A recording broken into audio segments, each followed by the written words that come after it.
السلام علیکم۔ قرآن کے خلاف بہت سے مورچے بنے، کچھ اپنوں نے منائے، بہت سے غیروں نے۔ آج کا مورچہ راویوں کے نام۔ دوستو، یہ جو حدیث کے راوی ہیں نا، نبی علیہ السلام سے جو منسوب حدیث ہے، آپ نے پڑھی بھی ہوگی، سنا بھی ہوگا نا کہ نبی علیہ السلام نے ایسا فرمایا، ایسا فرمایا۔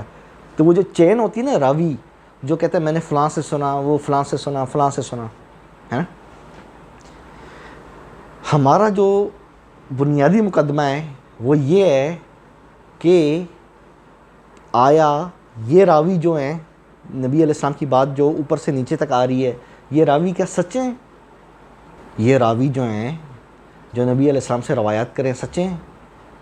صحیح بخاری میں امام بخاری کا استاد ہے اسماعیل بن ابی اویس، محدثین کے مطابق جھوٹا کذاب تھا، اس کی 200 سے زیادہ روایات صحیح بخاری میں۔ اب ایسا جھوٹا آدمی نبی سے منسوب بات ہمیں بتا رہا ہے تو ہم کس طرح یقین کریں؟ پہلے تو آپ مجھے یہ بتائیں، میرا آپ سے سوال ہے، ایک شخص جھوٹا ہے، اگر وہ مشہور ہے کہ یہ جھوٹ بولتا ہے، وہ آپ کو بولے گا یار باہر پتہ نہیں کوئی بھی واقعہ ہو گیا، آپ مانو گے؟ آپ بولو گے نہیں یار یہ ایویں باتیں کر رہا ہے، یہ تو پکا جھوٹا ہے، یہ تو لمبی لمبی چھوڑتا ہے۔ آپ نے سنا ہوگا نا بعض لوگوں کے بارے میں آپ نے سنا ہوگا نا کہ لوگ کہتے ہیں یار یہ تو بڑی لمبی لمبی چھوڑتا ہے، اپنی طرف سے بنا کے۔ سنا ہوگا نا کبھی کسی نہ کسی کے بارے میں۔ اگر آپ عام انسان کی بات نہیں مان سکتے تو ایسا انسان جو نبی سے منسوب بات بیان کر رہا ہے، ہم اس کو کیسے مان لیں کہ نبی نے ایسے فرمایا اور بیان کرنے والا ہو بھی جھوٹا؟ صاف پانی آپ گندے گلاس میں ڈالو گے نا، گندے گلاس میں، تو کیا آپ پی سکتے ہو؟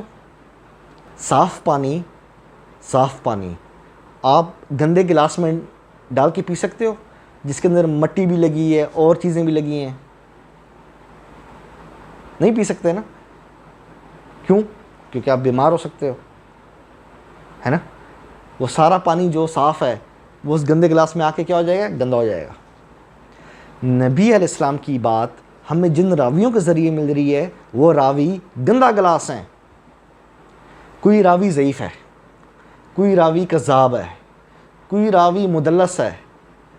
اب آپ بولیں گے مدلس کیا بلا ہوتی ہے؟ یہ علمی اصطلاحات ہیں۔ مدلس اس طرح جس طرح میں بولوں کہ میرے دادے نے یہ کام کیا، میں یہ بتاؤں کہ میرے دادے نے یہ کام کیا۔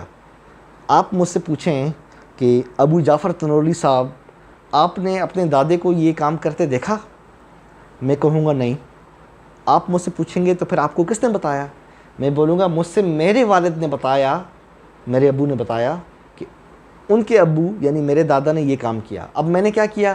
میں نے بیج میں سے اپنے والد کا ذکر ہٹا دیا، ہے نا۔ میں نے بیج میں سے، بات کے بیج میں سے، درمیان میں سے اپنے والد صاحب کا ذکر غائب کر دیا۔ اس کو کہتے ہیں تدلیس کرنا، اور جو یہ حرکت کرتا ہے اسے مدلس کہتے ہیں۔ اتنی بڑی تعداد ہے مدلس راویوں کی، مدلسین کی، جو اپنے سے اوپر والا واسطہ جو ہوتا تھا نا راوی کا، جس سے سنتے تھے اس کو بیچ میں سے ہٹا دیتے تھے۔ ایسے راویوں کی روایت کس طرح ہم قبول کریں بتائیں؟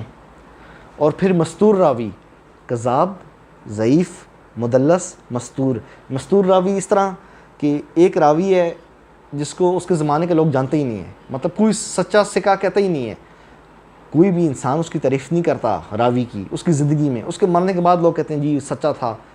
اکثر راوی ایسے ہیں جس کو امام احمد بن حنبل، امام بخاری، امام نسائی کہتے ہیں یہ سچا ہے۔ جب آپ اس راوی کا ترجمہ پڑھو گے تو آپ کو پتہ لگے گا کہ اس کے زمانے کے لوگ اس کو سچا کہتے ہی نہیں ہیں، یہ بعد والے کہہ رہے ہیں۔ اس کو کہتے ہیں مستور راوی، جس کے حالات چھپے ہوئے ہوں اس کے زمانے کے لوگوں سے۔ یہ حال ہے۔ اب ایسے راویوں کی ہم بات کس طرح مانیں؟ یہ میرا آپ سے سوال ہے۔ صاف پانی گندے گلاس میں آ جائے گا، پانی خراب۔ نبی سے منسوب جو بات ہمیں جن راویوں کے ذریعے آ رہی ہے نا، یہ راوی گندا گلاس ہیں، اور یہ ہم نے ثابت کیا ہے۔ دوستو، ان روایات سے نکلیں اور اس قرآن کو فالو کریں جو اللہ نے نبی علیہ السلام پہ فرض کیا تھا۔ اب یہ کیسے ہو سکتا ہے کہ نبی پہ تو قرآن فرض ہے، نبی پہ تو قرآن فرض ہے، جیسا کہ یہ آیت آپ دیکھ رہے ہیں نبی علیہ السلام پہ قرآن فرض ہے اور امت پہ صحیح بخاری فرض ہو گئی ہے۔ کچھ عقل کو ہاتھ لگائیں آپ، جس طرح نبی پہ قرآن فرض تھا اس طرح مجھے اور آپ کو بھی قرآن کو ہی فالو کرنا ہے، کیونکہ یہ سیدھی راہ دکھاتا ہے۔ اب آپ کی مرضی، آپ نے قرآن کو فالو کرنا ہے یا پھر آپ نے ان جھوٹے کذاب راویوں کی روایات کو فالو کرنا ہے۔ دوستو چینل کو لائک کریں، سبسکرائب کریں، جن دوستوں کو چینل کا نہیں پتہ انہیں بھی بتائیں۔ اپنے بھائی ابو جعفر تنولی کو اجازت دیں، پھر ملتے ہیں انشاءاللہ۔ قرآن زندہ باد۔